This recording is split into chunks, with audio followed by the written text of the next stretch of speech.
अब इसको संतुलित मैंने आपको बता दिया, ठीक है। एक एक दूसरा आपको मैं एक रासायनिक अभिक्रिया बता रहा हूं। आयरन, आयरन को जब जल की उपस्थिति में आता है तो इसमें क्या Subscribe and होता है, press bell icons. Fe3O4 plus hydrogen gas निकलती है, ठीक है जी। अब लोहे को जंग लगने का एक ये सूत्र भी है, ठीक है। तो ये होता है, तो इसमें आप देखो जरा कि ये संतुलित है या नहीं है। संतुलित करने के लिए देखो, आयरन 1 अभिकारक में और 3 उत्पाद में, सबसे पहले तो ये गड़बड़ हो गया। फिर हाइड्रोजन उत्पाद अभिकारक में 2, उत्पाद में भी 2, हाइड्रोजन अभिकारक में 2, उत्पाद में भी 2, चलो ये तो सही है। ऑक्सीजन अभिकारक में 1 और ऑक्सीजन उत्पाद में 4। तो संतुलित करने के लिए सबसे पहले मैं आपको एक ट्रिक बताता हूं, इसकी नियम है इसके, ठीक है। नियम यह है कि जिस यौगिक का तत्व की परमाणु संख्या सबसे ज्यादा होती है और वो संतुलित नहीं होता है, सबसे पहले हम उसको संतुलित करते हैं। उदाहरण के लिए देखो, उदाहरण क्या है, देखो ऑक्सीजन, ऑक्सीजन कितना है, 4 है, यहाँ पे ऑक्सीजन 1 है। सबसे पहले हम ऑक्सीजन को यहाँ पे सोल्व करेंगे। तो आप लोगों को मैं बता चुका हूं कि बॉक्स के अंदर कोई भी चेंजेस नहीं होगी, पूर्णांक क्या लगेगा, बॉक्स के बाहर मल्टीप्लाई में लगेगा, यानी 4 अगर हम यहाँ पे लगाएंगे तो 4 ऑक्सीजन यहाँ पे होंगे और 4 ऑक्सीजन, ये सोल्व हो गया। लेकिन देखो हाइड्रोजन अब 4 दूने 8 हो गए, हाइड्रोजन यहाँ पे 8 हो गए, यहाँ पे 2 है, तो हम यहाँ पे 4 लगा देंगे, तो 4 दूने 8, हाइड्रोजन संतुलित हो गया, ऑक्सीजन संतुलित हो गया। आयरन यहाँ पे 3 है, यहाँ पे 1 है, तो यहाँ पे लगा देंगे। तो अब ये क्या हो गया, संतुलित रासायनिक समीकरण हो गया जी, ठीक है। रासायनिक समीकरणों को संतुलित करने की एक विधि है, इसको हिट एंड ट्रायल विधि बोलते हैं। याद रखना, इस विधि को जो मैंने आपको बताया, इसको किसी रासायनिक समीकरण को संतुलित करने की हिट एंड ट्रायल विधि भी कहा जाता है।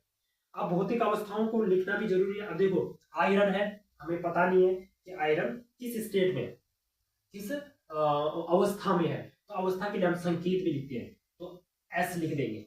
एस मतलब सॉलिड, सॉलिड अवस्था में है, ठोस में है। H2 इसमें क्या है, गैस में है। H2 क्या है, इसमें गैस में है, वाष्प में है, ठीक है।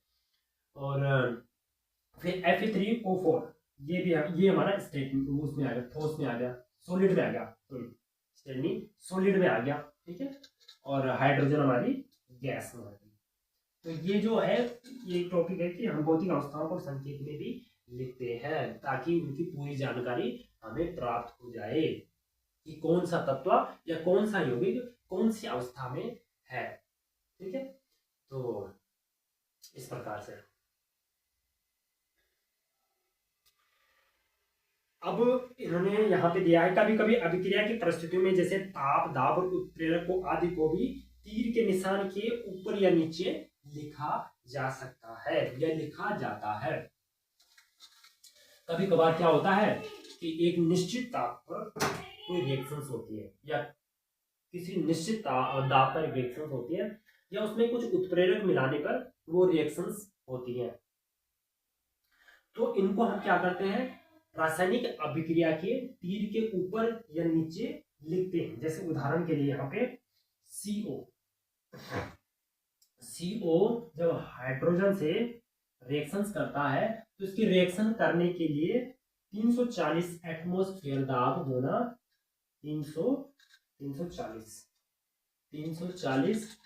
एटमॉस्फेयर दाब होना बहुत जरूरी है। अगर 340 एटमॉस्फेयर दाब ना हो तो यहाँ पे इनकी रिएक्शंस नहीं होगी। क्या होगी, इनकी रिएक्शंस नहीं होगी।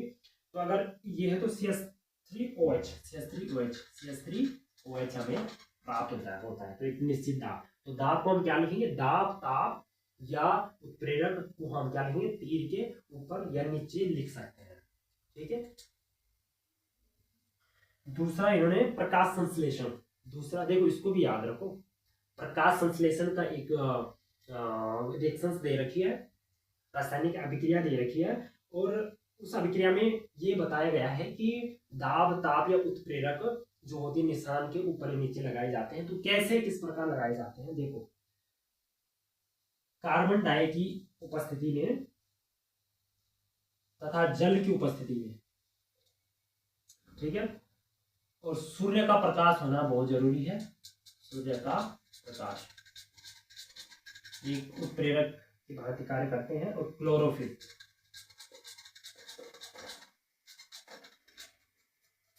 ठीक है, फिर इसकी उपस्थिति में क्या बनाते हैं, अपना खाना बनाते हैं, यानी glucose C6H12O6 plus 6O2 oxygen release होती है, प्लस 6H2O वाष्प के रूप में, ठीक है जी। तो इसको क्या बोलते हैं, पौधों में प्रकाश संश्लेषण अभिक्रिया। इसको रट लो, 10th वालों जिनका बोर्ड है रट लो, ये चीजें आएंगी, ठीक है। तो यहाँ पे जैसे देखो हम अब देखो कई बार क्वेश्चन आ जाता है ग्लूकोज का सूत्र क्या है, ग्लूकोज का सूत्र क्या है, तो C6H12O6, इसको रट लो अच्छे से।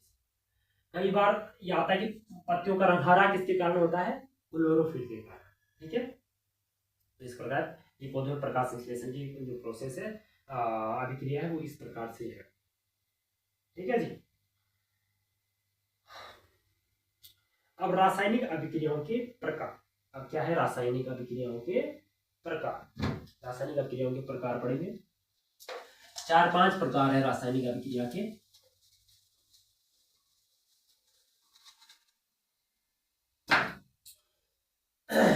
टाइप ऑफ केमिकल रिएक्शन, पहला है संयोजन अभिक्रिया। संयोजन अभिक्रिया, दूसरी है वियोजन अभिक्रिया,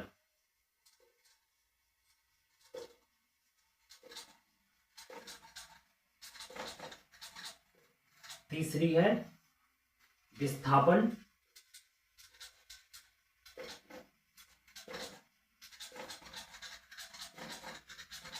अभिक्रिया, चौथी है द्विविस्थापन अभिक्रिया।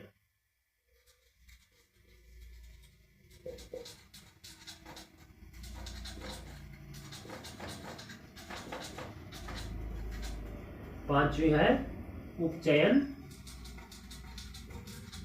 या अपचयन अभिक्रिया, ठीक है जी। तो हम इतनी अभिक्रियाएं पढ़ेंगे और इसी में हमारा चैप्टर क्या होगा, फिनिश हो जाएगा।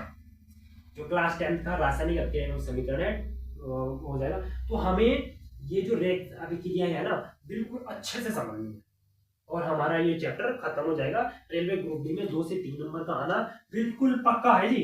पढ़ लो, बिल्कुल पढ़ना स्टार्ट करो, बिना पढ़े कुछ नहीं होगा। एक एक टॉपिक बिल्कुल क्लियर कर दो अपना, अब देखो सिलेक्शन क्यों नहीं होगा। जो पढ़ेगा उसका 100% सिलेक्शन होगा।